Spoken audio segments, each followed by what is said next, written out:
আজকে আমি বানাচ্ছি কাঁঠাল বীজের বড়া। তার জন্য প্রথমে কাঁঠাল বীজগুলো কেটে ধুয়ে নিয়েছি।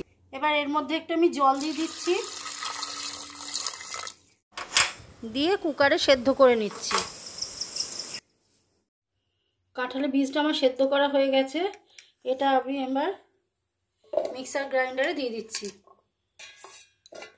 দুটো কাঁচা লঙ্কা দিয়ে দিলাম, 3 কোয়া রসুন দিচ্ছি। এটাতে আমি পরিমাণ মতো নুন দিয়ে দিচ্ছি, আর একটু অল্প করে চিনি দিয়ে দিলাম।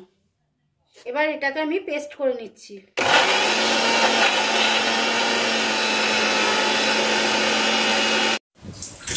মিক্সার গ্রাইন্ডারে আমার পেস্ট করা হয়ে গেছে।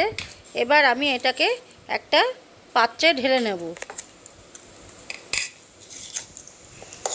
দেখো, এটা কিন্তু খুব পাতলা হবে না। এই মিশ্রণটার মধ্যে আমি 2 চামচ বেসন দিয়ে দিচ্ছি, আর নুন চিনি তো আগে থেকে দেওয়াই আছে। বেসনটা দেওয়ার পর ভালো করে এটা মিশিয়ে নিতে হবে। বেসনটা দেওয়াতে একটু টাইট হলো। এবার ফ্রাইং প্যানে তেল গরম করতে দিলাম। তেলটা গরম হয়ে গেলে আমি চামচে করে ওই মিশ্রণ থেকে একটু একটু করে নিয়ে বড়ার আকারে তেলের মধ্যে ছেড়ে দিচ্ছি।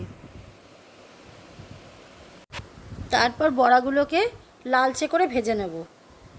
দেখো, আমার বড়াগুলো ভাজা হয়ে গেছে। দেখতেও কত সুন্দর লাগছে, আর ভালো গন্ধও বেরোচ্ছে। তোমরাও তাহলে এইভাবে কাঁঠাল বীজের পকোড়া করে দেখো।